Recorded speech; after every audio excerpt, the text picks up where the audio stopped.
Kale dragged the heavy trash container through the lower corridors of the Galactic Council station. His clawed hands gripped the handles tightly as he moved past groups of elegant aliens who quickly stepped away from him. Some covered their noses. Others simply turned their backs. He was used to it by now. Kale was a Lycaran, a wolf-like species known throughout the galaxy for their beauty and grace. But Kale was different. His fur grew in patches of mismatched colors. One eye was bright yellow, the other a dull gray. Scars covered his face from a genetic condition he was born with. His body was larger and more brutish than other Lycarans, his features twisted in ways that made even his own people uncomfortable. The Galactic Council station was home to 12 different alien races. All of them were beautiful in their own ways. The Celestrians glowed with soft light. The Vadran had perfect symmetrical features and skin like polished crystal.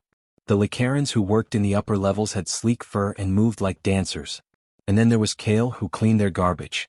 He dumped the waste into the recycling chamber and started back down the corridor. A group of young Celestrian officers laughed as he passed. One of them mimicked his uneven walk. Kale kept his eyes down and kept moving. "Hey Kale. Wait up." He turned to see Dr. Sarah Chin jogging toward him. She was human, one of the newest species to join the council. Her dark hair was pulled back in a messy ponytail, and she had grease stains on her uniform from working in the engine rooms. "I brought you something," she said, pulling out a wrapped sandwich. Real Earth food. Peanut butter and jelly. Kale's tail gave a small wag before he could stop it. "You do not have to keep doing this, Sarah." "I know I don't have to. I want to." She sat down on a nearby crate and patted the spot next to her. "Besides, you're the only person on this whole station who actually listens when I talk about engine modifications." They ate together in comfortable silence. Sarah was the only person who treated Kale like a regular being. She never flinched when she looked at him. She never made excuses to leave quickly. "They talk about you too, you know," Kale said quietly. "The council members. They say humans are primitive. Not evolved enough." Sarah snorted. "Yeah, well, we can't read minds like the fancy telepathic species. That makes us stupid, apparently." She grinned. "But at least we make good sandwiches." Kale's laugh was cut short by alarms blaring throughout the station. Red lights flashed in the corridors. His communicator crackled to life with an emergency summons to the council chambers. "All personnel report immediately," the voice commanded. "Priority Alpha Alert." Sarah and Kale exchanged confused looks. Priority Alpha alerts were rare. The last one was during the Zarkan invasion 3 years ago. They made their way to the upper levels where the council chambers were located. Kale normally was never allowed in this section, but the emergency override opened all doors. Inside the massive circular room, the 12 council leaders stood around a holographic display. The display showed a signal. Not just any signal. Something ancient, pulsing with patterns that made Kale's head hurt to look at. "It comes from the Void Sector," the Celestrian High Speaker announced. "The Forbidden Zone. We lost 12 scout teams there over the past century. All went mad or died." Kale stared at the signal. Something about it felt familiar. The patterns, the rhythm. While the other council members argued about what to do, Kale stepped closer.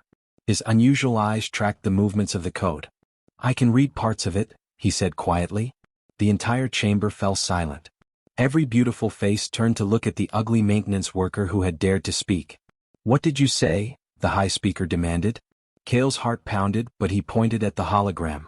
"The signal. I can understand some of it. It says, help us." The council chamber erupted in noise. Aliens shouted at each other in a dozen different languages. The High Speaker raised her glowing hand for silence.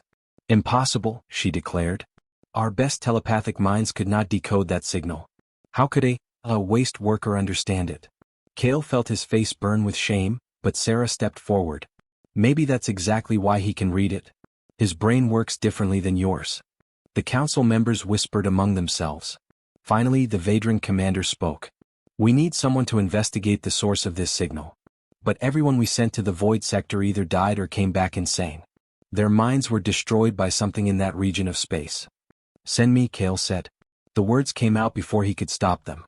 The High Speaker laughed. It was not a kind sound. "You volunteer? Do you understand this is almost certainly a death mission?" "I understand," Kale replied. "But if I can help, I should try." The council members looked at each other. Kale could see them thinking the same thing. He was expendable. If he died, nobody would care. If he succeeded, they would take credit for the discovery. Very well, the High Speaker said. You may go. We will provide a ship. Sarah grabbed Kale's arm.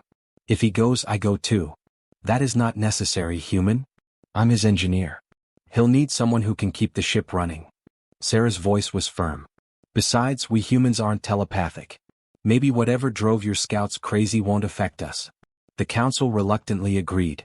Over the next 2 days, 3 more volunteers joined the mission. Torvik was a massive warrior from the Kragath species. He had lost a battle and been dishonored, forced to work as a security guard in the lower decks. Zila was a young Vadran engineer, but she had been born with a twisted leg. Her people had rejected her for not being physically perfect. Marcus was a human pilot with sad eyes who jumped at loud noises. The war had broken something inside him. They were the unwanted. The rejects. The imperfect. The ship the council gave them was old and barely functional. Sarah spent hours just getting the engines to start properly. The weapon system was outdated. The shields had more holes than protection. They expect us to die, Torvik said bluntly as they prepared for departure. Probably, Sarah agreed. So let's prove them wrong. As they flew toward the void sector, Kale studied the signal constantly. More patterns revealed themselves to his unusual mind. The message was old. Incredibly old. It spoke of creators and children and warnings. The first ones, Kale whispered. The signal is from the first ones. Everyone knew the legends. The first ones were the ancient race that supposedly created life throughout the galaxy billions of years ago. But nobody had ever found proof they existed. You think they're real? Marcus asked from the pilot's seat. I think we are about to find out. They crossed into the void sector. Immediately, the ship's instruments went haywire. Marcus fought the controls as invisible forces pulled at them. Zila worked frantically to keep the shields up. Then they saw it. A structure larger than a moon floated in the emptiness. It was made of materials that should not exist. Patterns of light moved across its surface in the same rhythm as the signal. By the stars, Torvik breathed. The structure's lights suddenly flared bright. A beam of energy shot out and grabbed their ship. They were being pulled inside. Everyone hold on.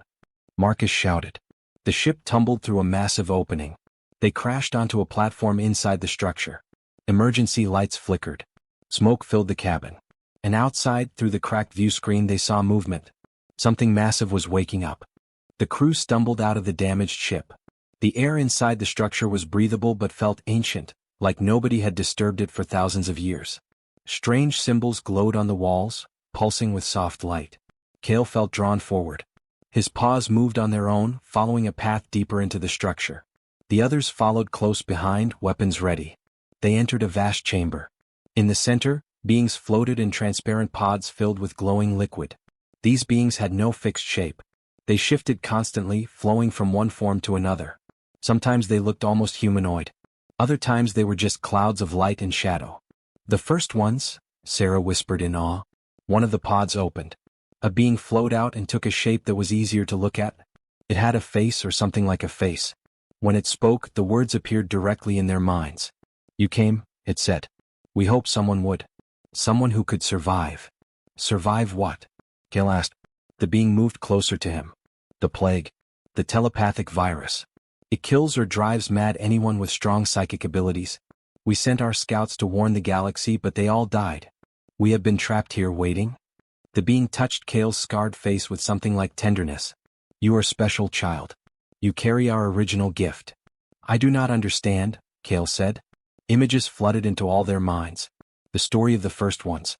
Billions of years ago, they had seeded life across the galaxy. They created many species, each one unique and different. But some species, like the Celestrians and Vadran and Lacarans, they changed. They gave them telepathic powers and made them beautiful. An experiment to see what perfection might create. But perfection has a cost, the being explained. We limited their genetic diversity. Made them vulnerable. When the harvesters came, we realized our mistake. The harvesters? Marcus asked. More images came. Creatures from beyond the galaxy. Massive ships that fed on psychic energy. They had attacked the first ones. The telepathic plague was their weapon. It turned psychic abilities into poison, making minds destroy themselves. The beautiful races of the council have strong telepathic gifts, the being said. The harvesters will consume them easily. But beings like you. It gestured to Kale. Your mutation is not a flaw. It is the original design. Unlimited genetic potential. Resistance to psychic attack. Kale stared at his mismatched paws. I am not broken? You are what we always meant our children to be. Diverse. Adaptable. Strong in ways beauty cannot measure. The being turned to Sarah and Marcus. And humans? You evolved without telepathy. The council calls you primitive, but you are immune to the harvester's primary weapon. Zila limped forward. What about us? The ones the council rejected. You are the galaxy's only hope, the being said. The imperfect. The different. The ones they threw away. It showed them visions of the harvesters approaching the Milky Way galaxy. They had already consumed 3 nearby galaxies. In weeks, maybe days, they would arrive. The being led them to another chamber filled with technology beyond anything they had ever seen. This is our legacy. Weapons, ships, knowledge. Only those with genetic diversity can use it. The telepathic races are too uniform. Their minds cannot interface with our systems. It placed something in Kale's paws. A small crystal that glowed warm against his fur. This contains everything we know. But you must choose. Take this knowledge and try to save the galaxy. Or leave and let nature take its course. Kale looked at his crew. The disgraced warrior. The disabled engineer. The traumatized pilot. The primitive human. The ugly mutant. We take it, he said. We fight. The journey back to the council station took 3 days. Sarah had worked with the First One technology to repair their ship. Now it flew faster and smoother than any council vessel. Kale spent every moment studying the crystal, absorbing knowledge that made his head ache. When they docked at the station, armed guards surrounded them immediately. You entered forbidden space, the high speaker announced. You will be arrested and tried. We brought back proof, Kale said. He projected images from the crystal into the air. The first ones. The harvesters. The coming invasion. You need to prepare. They will be here soon. The council members looked at the images with disgust. Lies, the Vadran commander declared. Obvious fabrications. The first ones are myths. You created these false images to excuse your disobedience. We are telling the truth. Sarah shouted. Your telepathic abilities make you vulnerable. The harvesters will control your minds and turn you into weapons. The Celestian representative laughed. A human lecturing us about the mind? How absurd.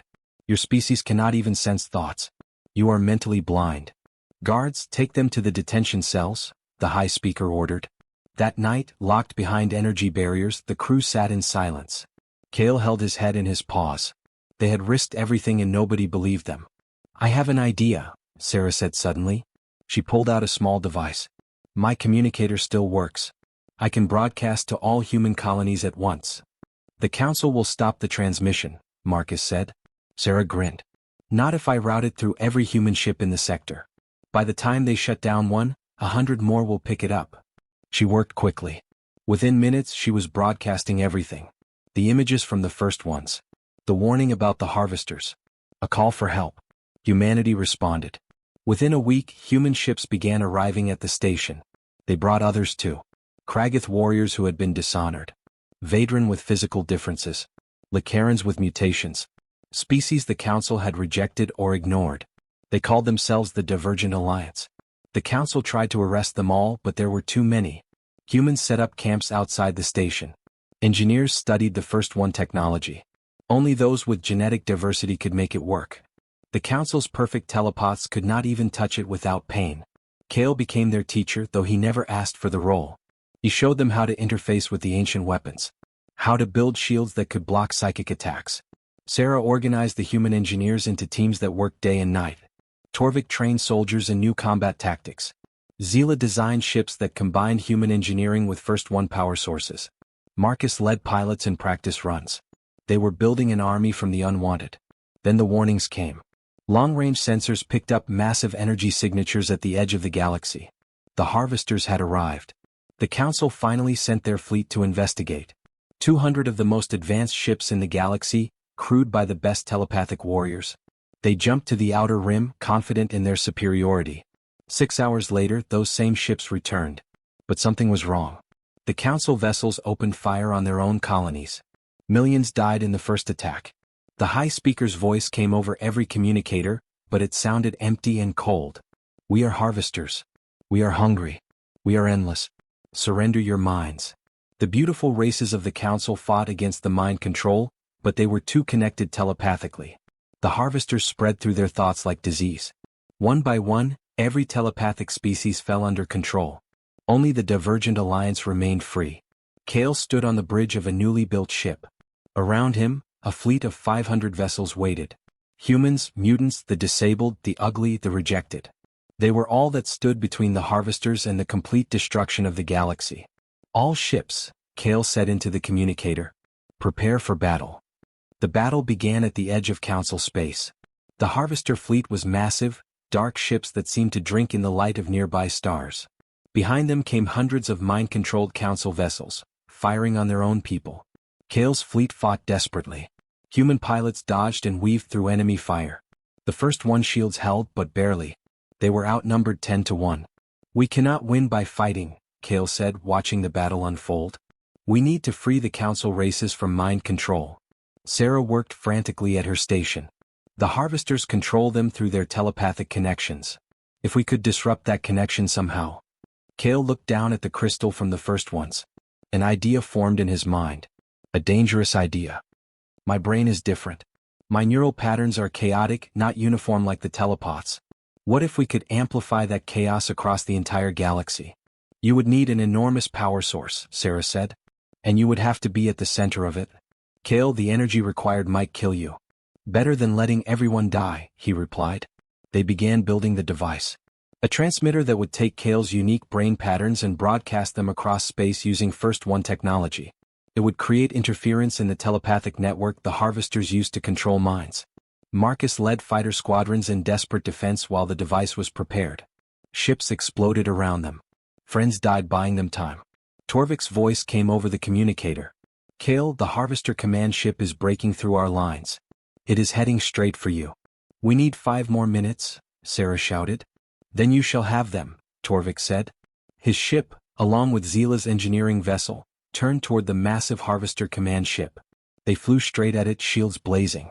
It has been an honor, Torvik said simply. Then both ships detonated in a brilliant explosion that tore through the harvester vessel. Kale roared in grief and rage. He climbed into the center of the device. Energy cables connected to his head, his chest, his spine. It hurt worse than anything he had ever felt. Do it, he gasped. Activate it now. Sarah pulled the lever. Power surged through Kale's body. His unique brain patterns, amplified 1 billion times, exploded across the galaxy in waves of pure genetic chaos. The effect was immediate. Mind-controlled pilots suddenly screamed and grabbed their heads. The harvester control broke. Council ships stopped firing and drifted in confusion. But something else happened. Something unexpected. Throughout the galaxy, the perfect races began to change. Dormant genes activated. Celestrians lost their uniform glow and developed different colors. Vadran grew asymmetrical features. Lakaran's fur changed patterns. Genetic diversity, suppressed for millions of years, came roaring back. The harvesters, evolved to feed on uniform telepathic patterns, found themselves surrounded by chaos. Every mind was suddenly different. Unique. They could not adapt. Their ships began to retreat, fleeing back beyond the galactic rim. Kale collapsed. Sarah caught him as he fell from the device. He was alive but barely. Weeks passed. The galaxy slowly recovered. The council was dissolved, replaced by a new galactic assembly that valued all beings equally. Kale healed, though he would carry scars from the energy that had coursed through him. They offered him leadership of the new assembly. He refused. Instead, he became the guardian of the void, protecting the First One's legacy and knowledge. Sarah became Earth's ambassador, working to build a truly unified galaxy. One day, Kale stood on an observation deck overlooking the rebuilt station. Sarah joined him, and they watched ships come and go in comfortable silence. A young Celestrian child approached them. She had asymmetrical markings and mismatched colors that would have horrified the old council. Now they were celebrated. "Are you really Kale?" she asked shyly. "The one who saved us?" Kale knelt down to her level. "I am just someone who learned that being different is not the same as being broken." The child smiled and hugged him before running back to her parents. Sarah squeezed his shoulder. "Not bad for an ugly waste worker." Kale laughed, truly laughed for the first time in his life. He was no longer alone. None of them were. The galaxy had finally learned that strength comes not from perfection, but from the beautiful chaos of diversity.